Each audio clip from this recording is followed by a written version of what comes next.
Ɗan takarar shugaban ƙasa na jam'iyyar NNPP ya bayyana ƙwarin gwiwarsa ta gyaran Najeriya idan aka ba shi ragamarta. Jama'a barkamu da warhaka, barkamu sake sada cikin wannan sabon shirin. Idan wannan shine farkon zuwa ka wannan channel ɗin, ka manta da na subscribe da alamar ƙararrawa. Tsohon gwamnan jihar Kano Dr. Rabiu Musa Kwankwaso ya magantu kan batun da ya shafi tsaron Najeriya kuma ya bayyana cewa yana da mafita ga matsalolin da yake addaban Najeriya.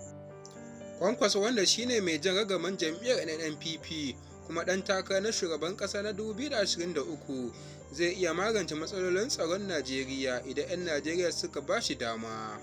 Inda ya bayyana cewa 'yan Najeriya na da matsaloli kuma babu matsalar da ta kai matsalar tsaro girma a ƙasar nan.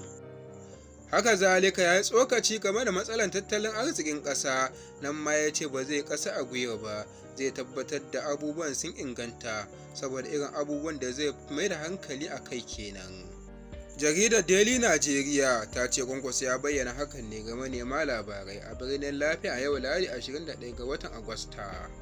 Haka zalika ya yi magana kan batun cin hanci da rashawa.